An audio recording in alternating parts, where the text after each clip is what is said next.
Assalamualaikum warahmatullahi wabarakatuh.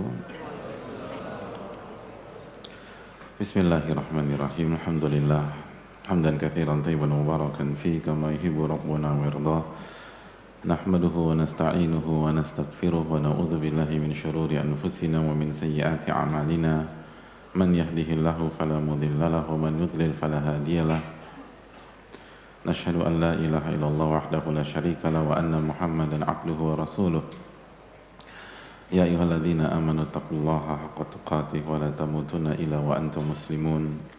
Ya ayyuhan nasu taqu rabbakumul ladzi khalaqakum min nafsin wahidah wa khalaqa minha zawjaha wa batha minhuma rijalan katsiran wa nisaa'a wattaqullaha alladzi tasaaluna bihi wal arham innallaha kana 'alaikum raqiba.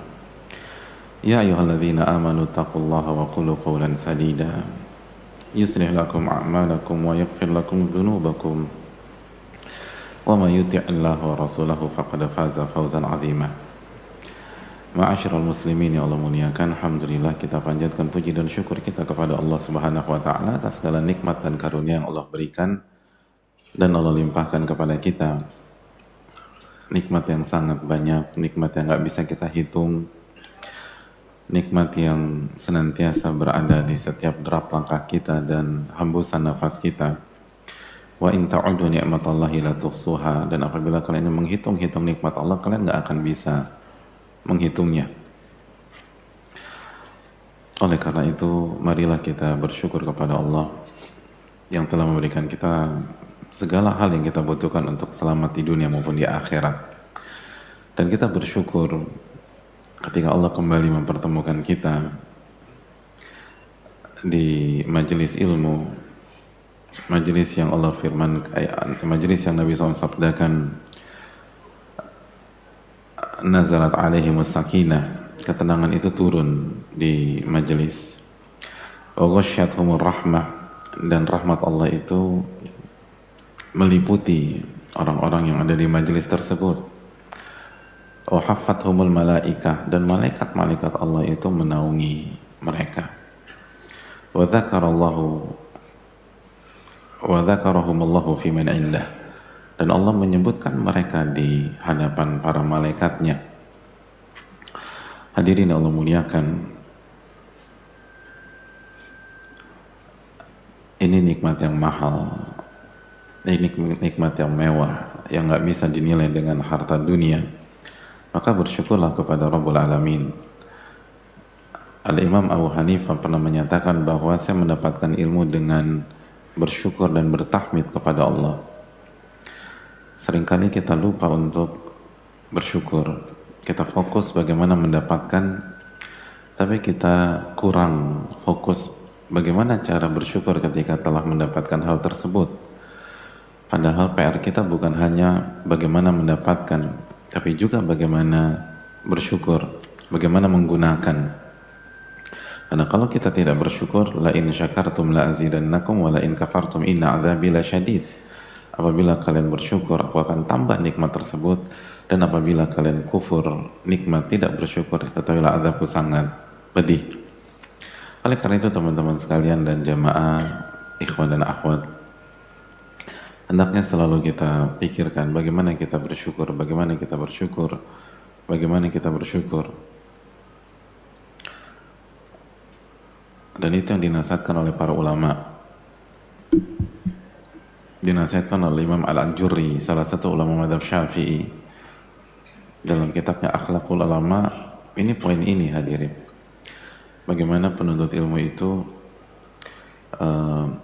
inizdada ilman khafa min thabatil hujjah. Apabila ilmunya bertambah, dia tuh takut mempertanggungjawabkan ilmunya di hadapan Allah Subhanahu wa taala. Jadi ketika kita mendapatkan faidah, kita mendapatkan ilmu, harus ada rasa takut di dalam hati kita, dan itu sebagai alat kontrol. Bagaimana saya mempertanggungjawabkan faidah ini, ilmu ini di hadapan Allah Subhanahu wa taala? Karena pertanyaan di hari kiamat itu dua hadirin. Wa an ilmihi madza amila bih.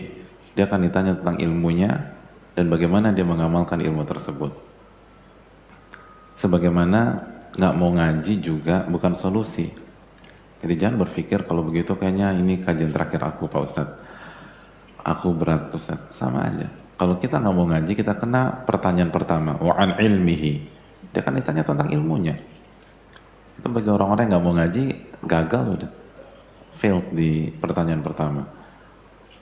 Lalu yang tidak mempertanggungjawabkan ilmunya, kena di pertanyaan kedua, madza amila bih. Bagaimana dia mengamalkan ilmunya tersebut.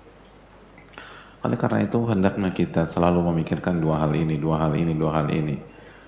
In izdada ilman khafa min thabatil hujjah. Apabila ilmunya bertambah, maka dia khawatir bagaimana mempertanggungjawabkan ilmunya di sisi Allah. Bagaimana mempertanggungjawabkan ilmunya di sisi Allah tabaraka wa taala.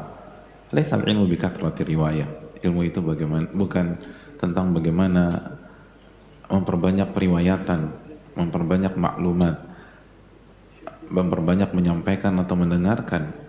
Tapi inti ilmu adalah bertambahnya rasa takut kita kepada Allah Subhanahu wa taala.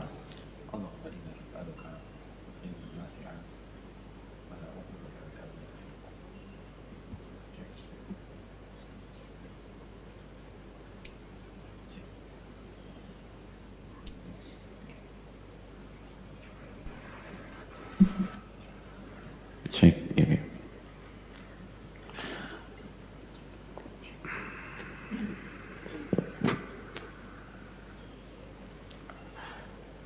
Oleh karena itu hadirin Allah muliakan, mintalah selalu ilmu yang bermanfaat dan minta perlindungan dari ilmu yang tidak bermanfaat, dan jaga syahadatin kita, dan marilah kita bersalawat kepada Rasulullah sallallahu alaihi wasallam. Allahumma salli wa sallim mubarak wa an'im ala nabiyina Muhammadin wa ala alihi wa sahbihi ajma'in. Hadirin, kembali bersama Al-Imam An-Nawawi rahimahullahu ta'ala dalam kitab yang sangat fenomenal, Riyadhus Shalihin, buku yang mengajarkan bagaimana seorang muslim harus bersikap, harus melangkah, harus berbicara, harus berpikir dalam kehidupan mereka sehari-hari, sehingga seberat apapun masalah mereka hidup di sebuah taman dari taman-taman surga dunia, tamannya orang-orang soleh, Riyadhus Shalihin. Ini tempatnya orang-orang soleh meningkatkan imannya, ketakwaannya, ilmunya, dan bagaimana mengamalkan hal tersebut. Oleh karena itu marilah kita kembali bersama beliau. Semoga Allah merahmati beliau, orang tua beliau, keluarga beliau, dan semoga Allah merahmati kita semua, seluruh jamaah dan seluruh kaum muslimin dimanapun berada. Amin ya rabbal alamin. Kita kembali ke hadits syafaat, hadits Hudzaifah dan Abu Hurairah. Dan insyaallah kita masuk ke bagaimana manusia itu berusaha mencari sosok berikutnya setelah mereka tidak mendapatkan apa yang mereka inginkan dari Nabi Nuh. Assalamualaikum. Wa iya. Bismillahirrahmanirrahim. Alhamdulillahi Rabbil Alamin. Wassalatu wassalamu ala Rasulillahil Amin wa ala alihi wa ashabihi ajma'in. Allahumma ighfir lana wa li ustadzina wa li walidayhi wa li masyayikhihi wa lil muslimina ajma'in. قال المؤلف رحمه الله تعالى في باب الأمر بأداء الأمانة. وعن حذيفة وأبي هريرة رضي الله عنهما قال رسول الله صلى الله عليه وسلم: يجمع الله تبارك وتعالى الناس فيقوم المؤمنون حتى تزلف لهم الجنة فيأتون آدم صلوات الله عليه فيقولون: يا أبانا استفتح لنا الجنة، فيقول: وهل أخرجكم من الجنة إلا خطيئة أبيكم؟ لست بصاحب ذلك، اذهبوا إلى ابن إبراهيم خليل الله. قال: فيأتون إبراهيم فيقول إبراهيم: لست بصاحب ذلك، إنما كنت خليلا من وراء. اعمدوا إلى موسى الذي كلمه الله تكليما. فيأتون موسى فيقول: لست بصاحب ذلك، اذهبوا إلى عيسى كلمة الله وروحه. فيقول عيسى: لست بصاحب ذلك.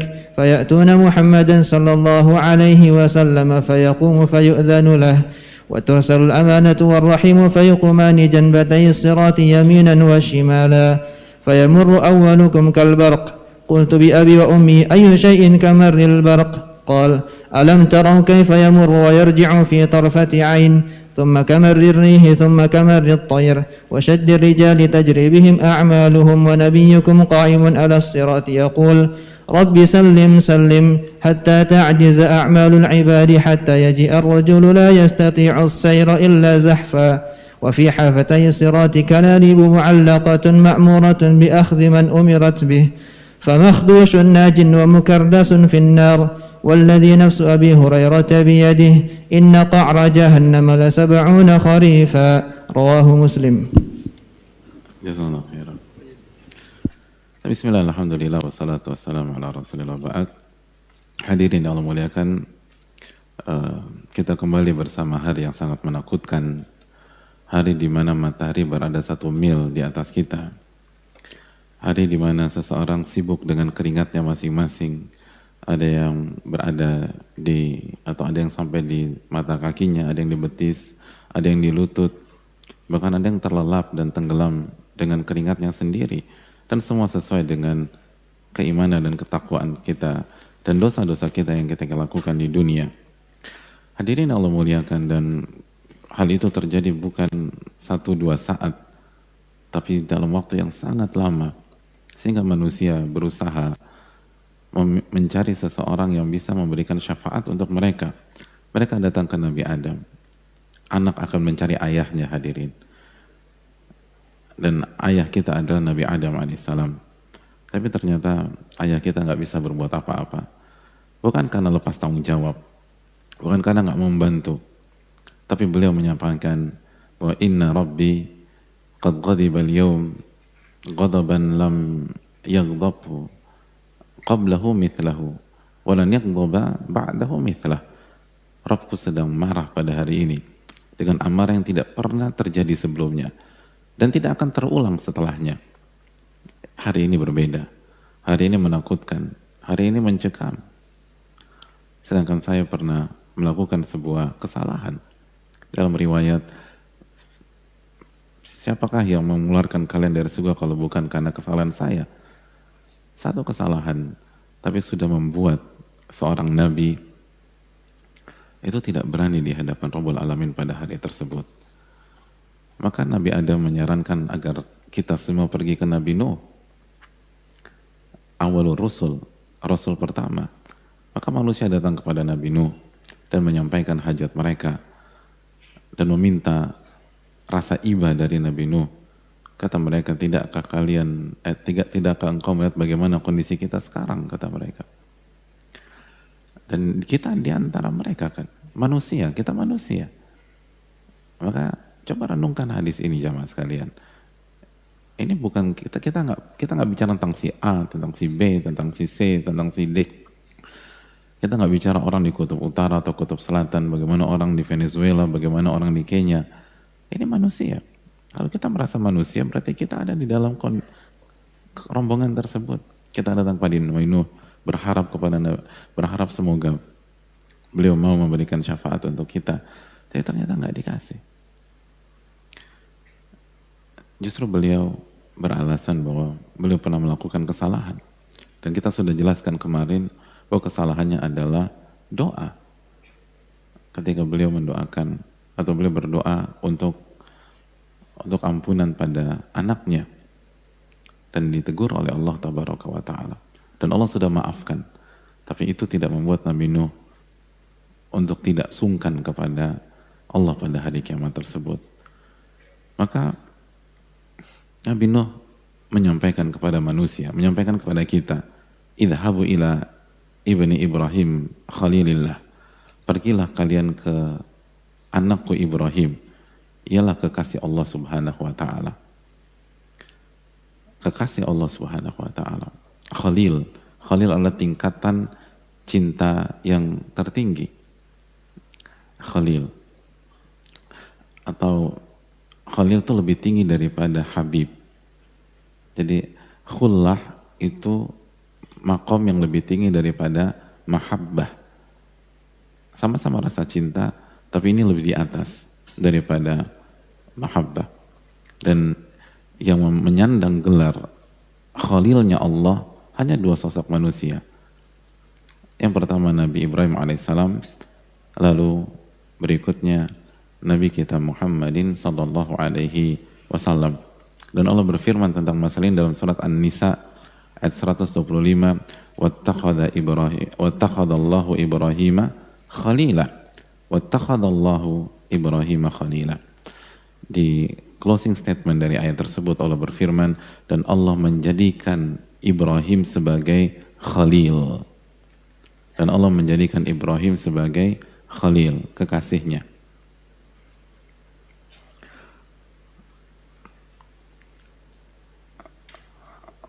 Jadi, dan semua tahu. Maka diarahkan ke Nabi Ibrahim. Qala fayatuna Ibrahim fayaqulu Ibrahim. Maka manusia pun mendatangi Nabi Ibrahim alaihissalam.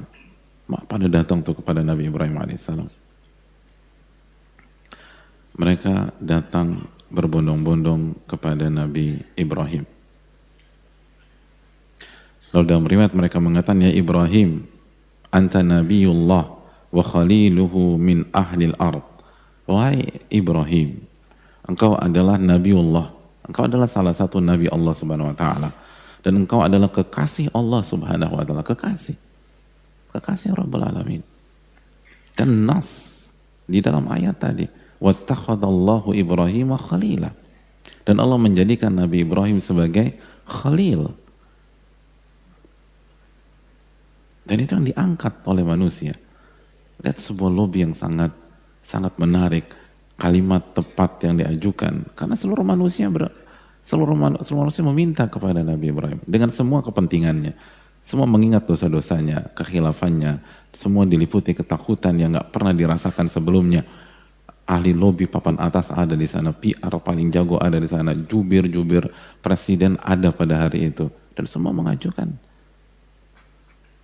semua minta kepada, mereka bicara kepada Nabi Ibrahim alaihissalam. Makanya nggak heran, sangat tepat, mukaddimahnya tuh tepat. Engkau adalah Nabiullah, dan engkau adalah Khalilullah, engkau adalah Nabi Allah, dan engkau adalah kekasih Allah subhanahu wa ta'ala.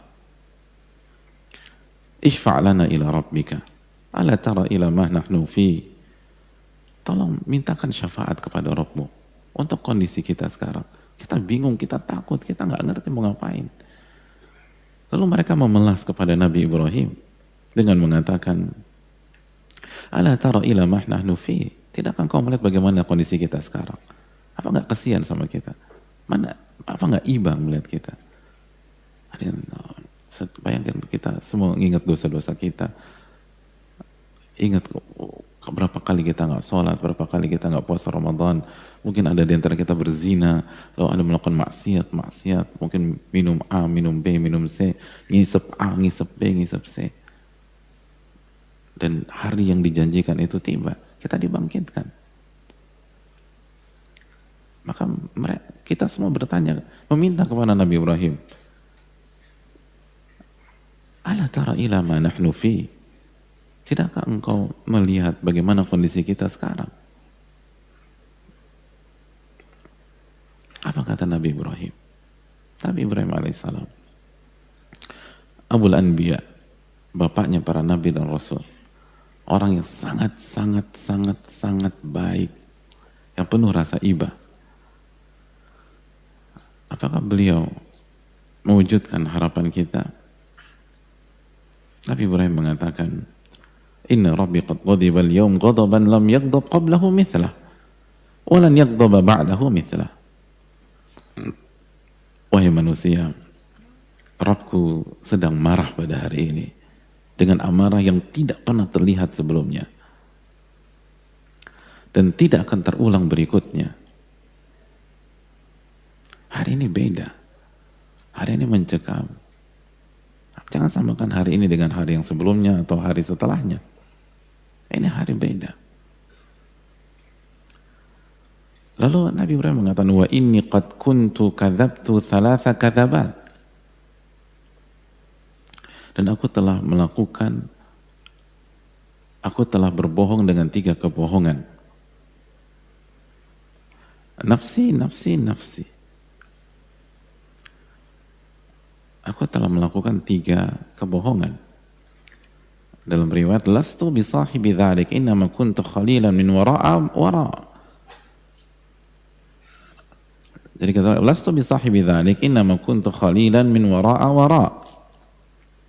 Saya nggak berhak di posisi itu. Saya nggak berhak di posisi itu. Aku adalah khalil, betul. Tapi wara'a wara'. Apa arti wara'a wara'? Lastu bitilka darajatir rafi'ah. Jadi saya bukan di posisi atau di kedudukan yang sangat tinggi itu. Lastu bitilka darajatir rafi'ah. Saya bukan orang yang berada di posisi setinggi itu. Lihat ketawaduan Nabi Ibrahim alaihissalam. Saya bukan di posisi setinggi itu.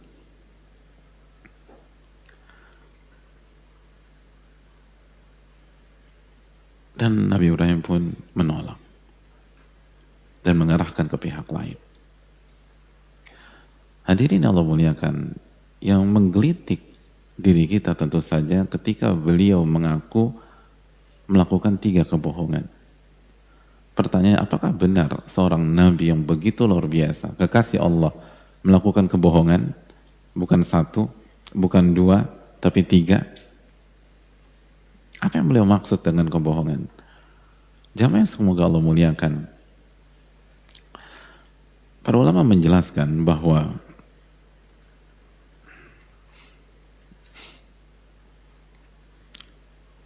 yang dimaksud 3 kebohongan itu bukan benar-benar bohong. Sebagaimana yang kita lakukan bukan 3 kali, bukan 4 kali, tapi ratusan kali.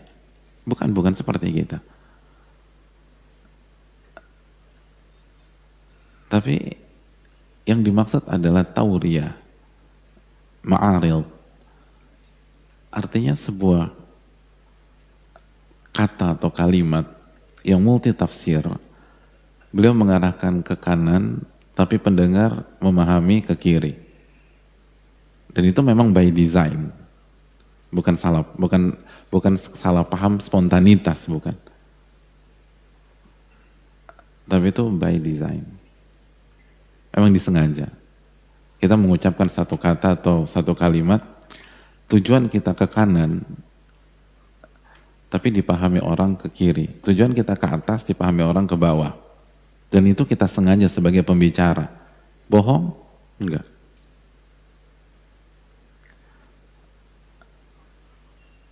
Mari kita lihat contohnya. Apa tiga case yang dimaksud atau 3 hal yang dimaksud? Yang pertama, hadirin Allah muliakan, adalah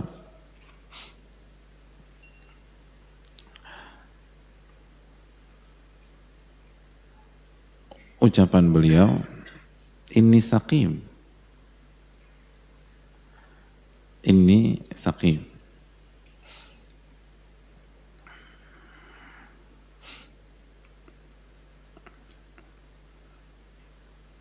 Aku sedang sakit. Aku sedang sakit. Jadi ucapan beliau dalam surat As-Saffat, surat As-Saffat 89. Faqala inni saqim. Maka Nabi Ibrahim menyampaikan, saya sedang sakit. Apa yang dimaksud dan apa cerita di balik ayat ini? Jadi cerita singkatnya, long story shortnya, teman-teman sekalian, bahwa kaumnya punya perayaan Id yang isinya kesyirikan pada saat itu. Lalu mereka mau datang ke acara tersebut. Lalu mereka mengajak Nabi Ibrahim alaihissalam untuk ikut ke acara itu. Maka ketika diajak, singkat cerita, beliau beralasan, faqala inni saqim. Beliau sampaikan, saya sedang sakit. Apakah beliau sakit,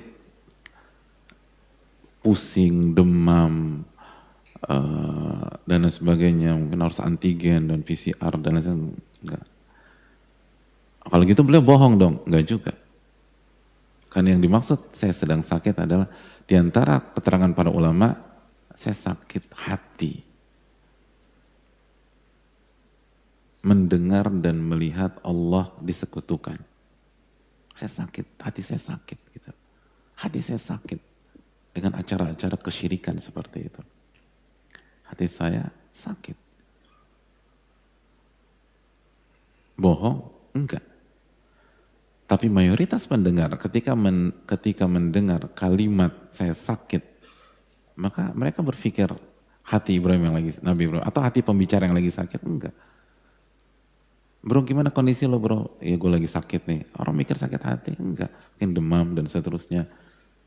Bahkan tiba-tiba yang nanya langsung pakai masker gitu. Jadi orang berpikir sakit fisik. Padahal enggak. Ini bukan sakit fisik. Ini hati yang sakit ketika melihat Allah disekutukan, mereka melakukan kesyirikan, dan dengan kalimat tersebut Nabi Ibrahim alaihissalam terbebas dari ajakan itu. Surat As-Saffat ayat 89.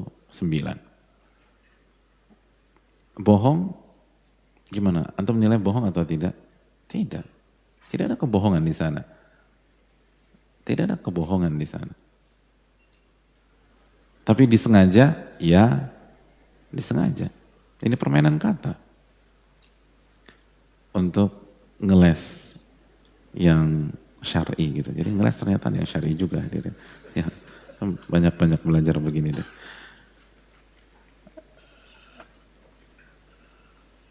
Itu yang pertama. Yang kedua adalah dalam surat Al-Anbiya.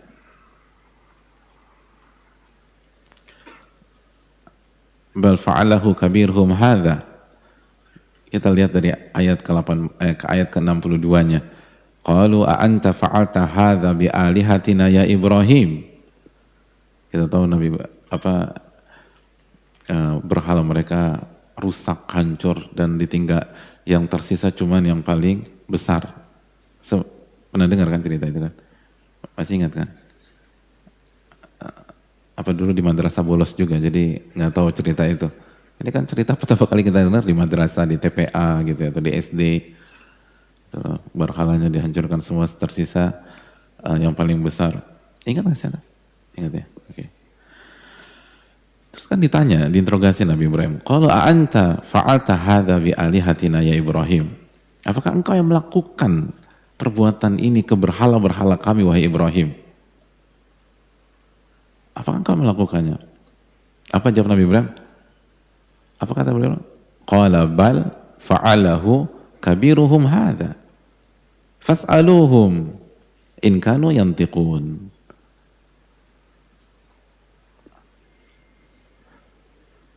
Sebenarnya patung yang besar itulah yang melakukan ini. Maka tanyakan kepada patung besar itu jika mereka dapat berbicara. Jika mereka dapat berbicara. Jadi kata Nabi Ibrahim, qala bal fa'alahu kabiruhum hadza fas'aluhum. Qala bal fa'alahu kabiruhum hadza fas'aluhum in kanu yantiqun. Sebenarnya patung atau melainkan patung itu yang melakukan. Yang paling besar itu yang melakukan. Tanya kepada mereka kalau mereka bisa bicara. Jelas apa enggak? Jelas apa enggak? Ini bohong apa enggak? Bohong apa enggak? Oke, yang bilang enggak tolong jelaskan. Kayaknya bohong deh Pak Ustadz. Kayak ini bohong apa enggak? Emang patung ini melakukan? Enggak. Yang melakukan siapa? Nabi Ibrahim alaihissalam. Terus bal fa'alahu kabiruhum hadza. Tapi Nabi Ibrahim mengatakan bal fa'alahu kabiruhum hadza. Oke. Sekali lagi bohong apa enggak nih, teman-teman? Yang melakukan siapa? Patungnya ini melakukan enggak? Enggak. Terus Nabi Ibrahim bilang apa? Bal fa'alahu kabiruhum hadza. Melainkan sesungguhnya patung ini yang melakukannya. Berarti ini bohong apa enggak? Bohong. Antum berani bilang Nabi Ibrahim bohong?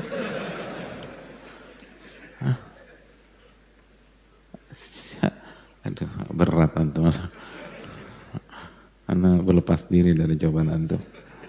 Nah, gimana, bohong apa enggak? Siapa yang bisa jelasin?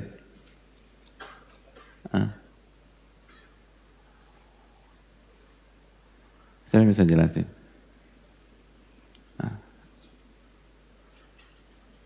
Siapa yang bisa jelasin? Ini bohong apa enggak? Gimana sih? Atau punya pendirian apa enggak sih? Ya udah jelasin aja. Oke, atau.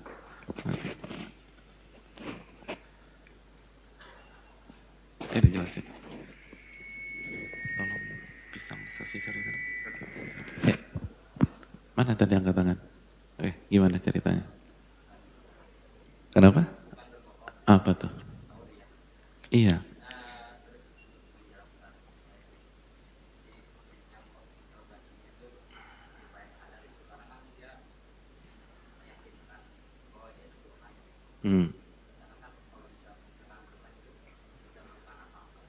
Kenapa?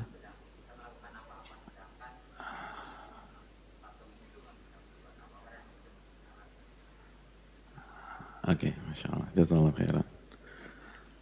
Ya, seperti yang beliau, kurang lebih seperti yang beliau sampaikan. Jelas semua ya?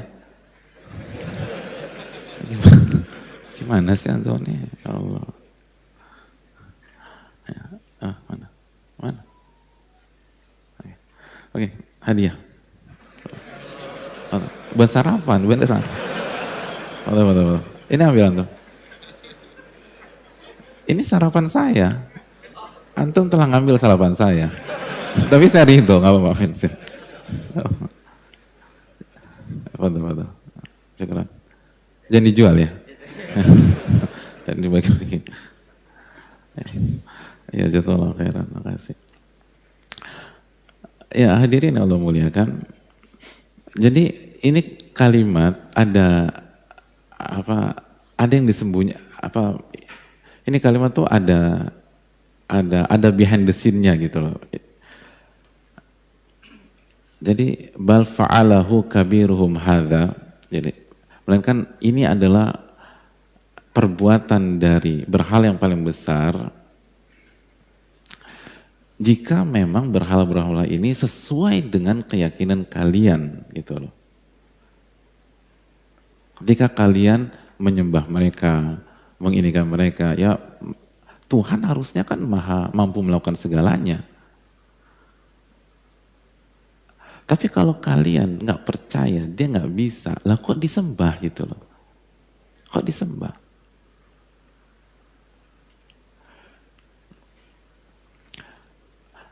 Ini bukan pure statement, ini argumentasi gitu loh.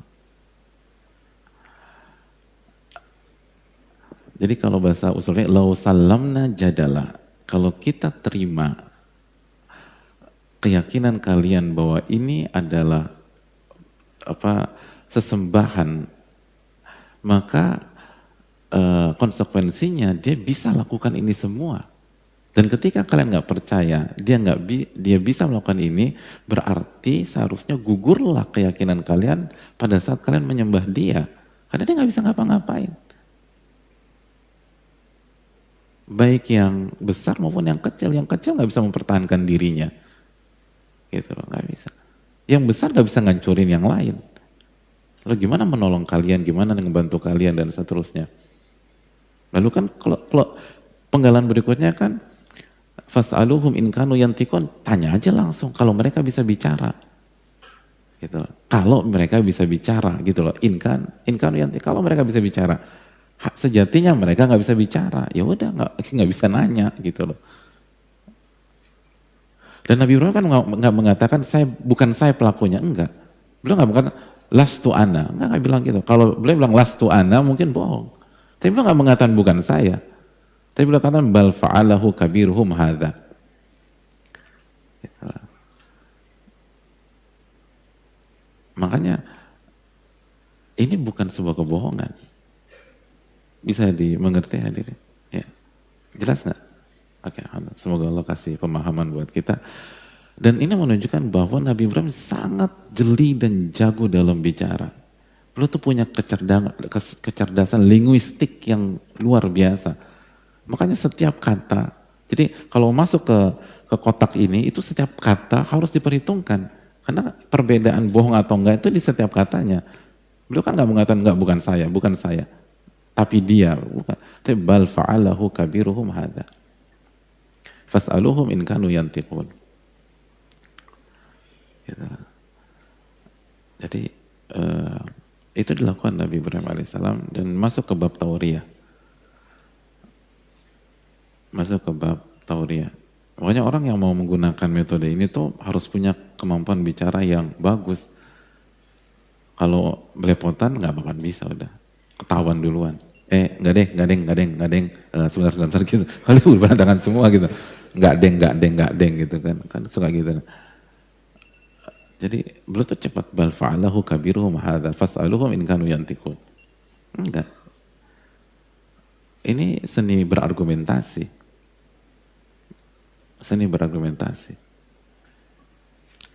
Untuk membuka akal sehat mereka, nggak bisa Anda beribadah kepada mereka. Nggak bisa. Kalian sendiri yakin kok mereka nggak bisa lakukan itu. Kalian tuh yakin, mereka nggak bisa lakukan itu. Baik.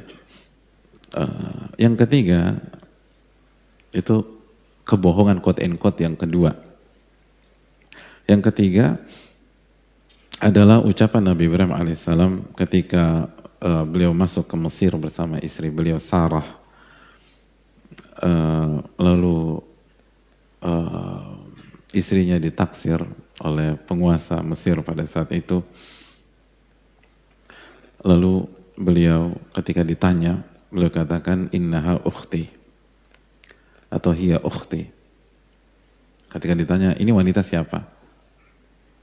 Kata Nabi Ibrahim, ini ukhti, ini saudariku. Padahal ini adalah istriku. Tapi dinamakan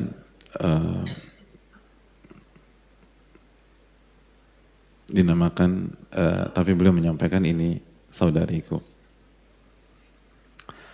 Bohong apa tidak? Tidak. Karena yang dimaksud saudariku adalah saudari seiman. Saudari seiman, bukan saudari kandung. Tapi lagi-lagi, memang by design, beliau menggunakan sebuah kalimat, maksud beliau ke kanan, tapi dipahami ke kiri, dan itu memang dikondisikan. Jelas ini, jadi bohong apa tidak? Tidak bohong. Nah pertanyaannya simpel. Kenapa Nabi Ibrahim melakukan hal tersebut? Coba antum semua di posisi Nabi Ibrahim. Antum akan jawab apa? Antum tahu ada pihak yang ngincar istri antum, lalu ditanya, ini wanita siapa? Jawaban antum apa? Jawaban antum apa? Tunggu. Antum udah punya istri belum? Ya susah emang ya, menghayalkan sesuatu yang nggak dimiliki ya. Semoga Allah tolong antum lah. Oke, balik lagi. Nggak, oke, anggap aja antum punya ya. Kalau ditanya, kita tahu nih, ini orang ngincar istri kita. Ditanya, ini wanita ini siapa? Jawaban antum apa? Apa? Jawaban antum apa? Antum jawab atau langsung kabur sih? Terus tinggalin istri antum di situ? Ya Allah. Nggak, jawaban antum apa? Istri apa saudari? Istri apa ukhti? Tapi Nabi Ibrahim jawabannya apa? Ukhti. Jadi sekali lagi, ketika antum berada di posisi Nabi Ibrahim, misalnya di mana, di tempat apa gitu, tiba lagi jalan berdua sama istri, lalu ada yang nyamperin terus tanya, ini siapa? Jawaban antum apa? Dan kita tahu dia ngincar istri antum. Jawaban antum apa? Istri apa? Ukhti? Istri, Masya Allah. Sedangkan Nabi Ibrahim, istri apa ukhti? Ukhti. Berarti kira-kira siapa yang pintar, siapa yang sebaliknya? Oke. Siapa yang bisa jelaskan? Siapa yang bisa? Mumpung sarapan saya masih ada sisa 1. Jadi kalau jawab benar berarti clear saya nggak punya sarapan pagi ini. Antum apa?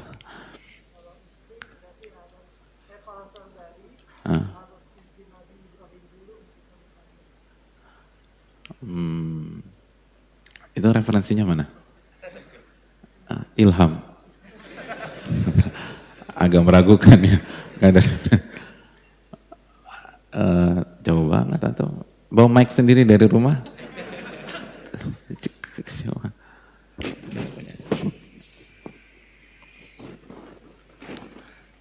Ada sarapan apa nih? Pergi. Ya, mana sih? Belum, baru sampai situ. Udah yang dekat-dekat dulu deh. Siapa yang dekat-dekat mau jawab? Atau berdiri maju aja. Berdiri suara kerasnya nggak usah pakai mic lah.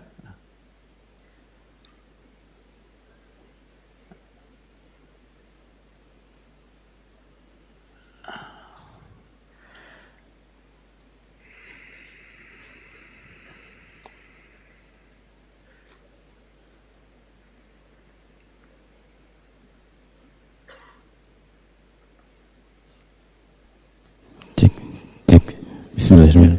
Assalamualaikum Ustaz. Menurut riwayat pada saat itu Raja Fir'aun suka mengganggu istri orang, senang mengganggu istri orang. Pada akhirnya yang pertama alasannya bahwa itu adalah saudari saya, kata Nabi Ibrahim. Terus secara psikis pun kalau kita menjawab ini adik saya atau saudari saya, orang akan lebih respect karena ada ikatan batin seperti itu. Beda halnya dengan suami dengan istri. Antum diomelin sama yang belakang loh.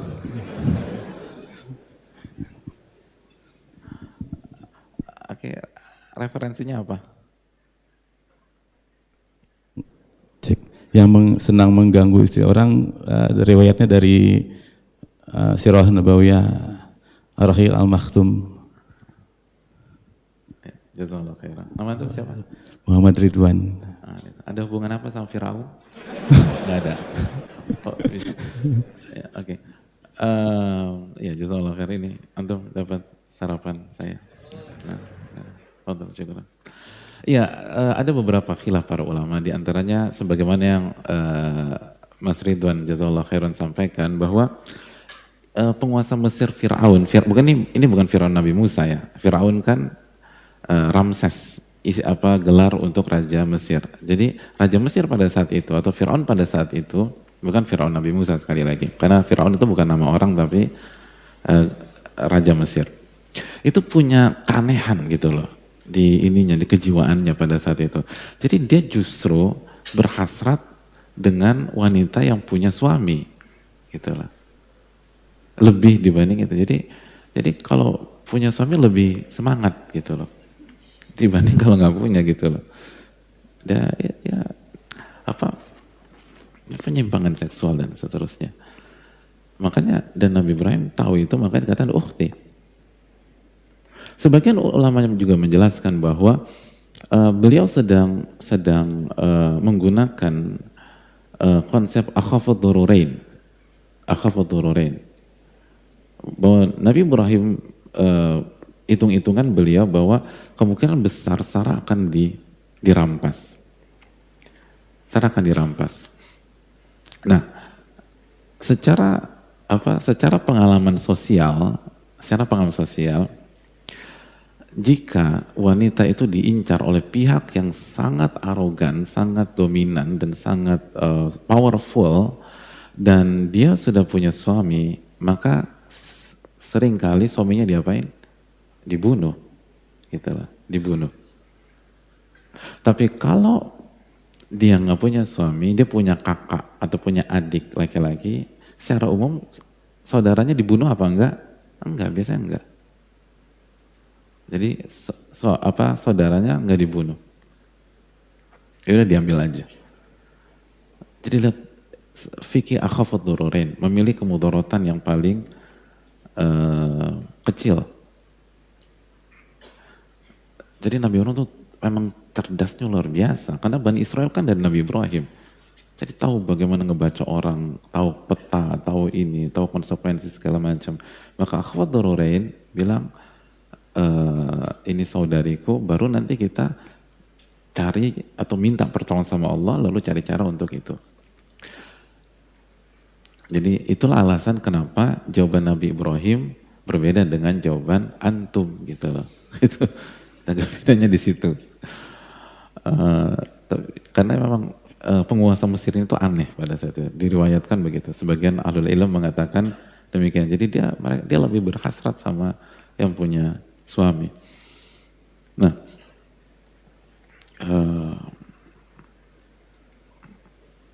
dan Nabi Ibrahim nggak bohong. Nabi Ibrahim tidak berbohong. Beliau tahu riyah. Dan kita tahu singkat cerita Sarah diselamatkan oleh Allah Subhanahu wa taala dan tidak bisa disentuh sedikit pun oleh raja Mesir tersebut. Jamaah yang Allah muliakan, itulah 3 quote and quote kebohongan. Dan ketika kita selami dan bahas, tidak ada kebohongan sama sekali. Itu tauriyah. Itu tauriyah. Poinnya adalah, ini poinnya adalah, kalau Nabi Ibrahim alaihissalam merasa tidak pantas, merasa khawatir di hari kiamat kelak, padahal beliau hanya melakukan 3 hal ini, yang ketika di cross check sama sekali bukan kebohongan. Simpel aja teman-teman dan jamaah. Bagaimana dengan kita? Bagaimana dengan kita? Bagaimana dengan kita yang melakukan bukan 3 kebohongan, bukan 5, bukan 10, bukan puluhan, ratusan kebohongan, bahkan ribuan kebohongan. Lalu kita masih tertawa, kita masih santai, kita merasa nggak ada beban. Nabi Ibrahim alaihissalam hanya melakukan 3 ini.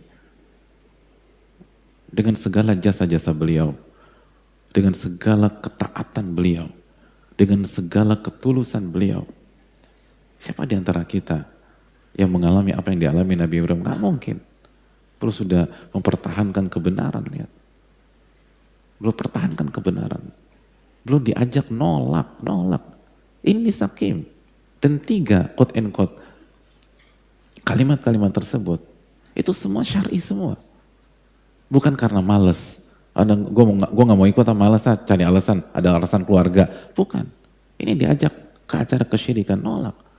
Lalu kita yang ketika diajak teman-teman untuk clubbing, untuk santai, lalu ikut ngumpul, akhirnya maksiat lagi. Ketika ada kumpul-kumpul lagi, maksiat lagi, terus kita ikut lagi.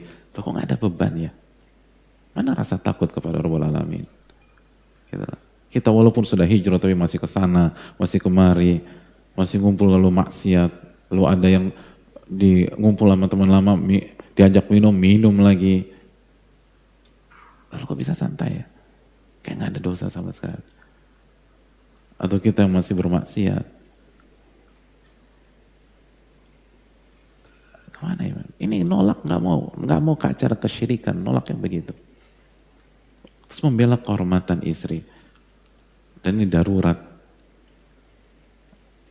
Nabi Ibrahim alaihissalam yang kita tahu bersama-sama diminta oleh Allah menyembelih anaknya dan beliau lakukan.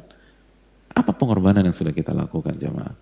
Apa pengorbanan yang sudah kita lakukan sehingga kita bisa santai, bisa tenang, bisa ketawa sana, bisa ketawa sini, bisa nggak semangat untuk beribadah, males sholat, lalu males kajian, nggak mau datang, alasannya inilah itulah. Apa pengorbanan yang sudah kita lakukan?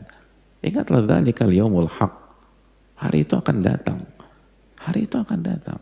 Ayahsabul insanu an yutraka sudah. Apakah manusia berpikir mereka akan dibiarkan begitu saja? Dzalikal yaumul haq. Hari itu pasti datang. Yauma tublas sarair, hari di mana rahasia kita dibongkar oleh Allah. Skandal-skandal yang kita tutup rapat-rapat, yang menjadi rahasia dibongkar sama Allah. Yauma tublas sarair dalam surat Tariq. Hari itu semua rahasia dibongkar, semua skandal dibuka sama Allah. Yang selama ini istri kita nggak tahu, yang selama ini anak-anak kita nggak tahu, yang selama ini suami kita nggak tahu, dibongkar sama Rabbul Alamin.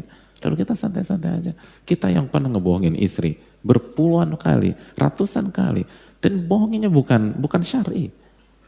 Bohongin ada affair, ada selingkuh, ada ini, ada chat-chat nggak jelas. Kok bisa santai-santai? Sedangkan Nabi Ibrahim 3 kali, dan itu bukan kebohongan. Dan itu syar'i semua. Merasa khawatir. Dan mengatakan inna rabbi qad ghadiba al-yaum. Hari ini Rabbku sedang marah besar. Lalu kita bisa ketawa, kita bisa santai, kita bisa menghabiskan waktu tanpa hal yang nggak jelas, tanpa hal yang jelas. Kemana iman kepada hari kiamat? Kita yang ngebohongin orang tua kita dulu. Ada berapa kali kita bohongin orang tua kita? Kita ngaku sekolah, kita ngaku kuliah. Lalu ternyata kita main, kita kongko sana, kita nongkrong sini. Bahkan bukan hanya kebohongan karena absensi. Kita bohongin orang tua kita SPP. Orang tua kita jungkir balik, kerja siang malam untuk kasih kita uang sekolah, kasih uang kuliah. Uang sekolahnya kita makan hadirin. Dan kita nggak bayar. Lalu kita bukan hanya bohongin orang tua kita permalukan orang tua kita lagi. Karena kita dipanggil sama guru BP atau guru BK, orang tua kita datang dan disitulah beliau baru sadar bahwa seluruh SPP-nya nggak dibayarkan. Lalu kita bisa santai. Lalu Nabi Ibrahim aja nggak tenang. Oleh karena mari kita berpikir, ini waktunya kita berubah zaman sekalian. Udah berapa kali? Dan Nabi Ibrahim tuh ngelesnya Fir'aun, ngelesnya orang-orang musyrik. Kita bukan ngebohongin orang tua kita. Orang tua kita bohongin. Orang tua kita bohongin. Untuk maksiat. Istri kita bohongin jemaah. Untuk maksiat.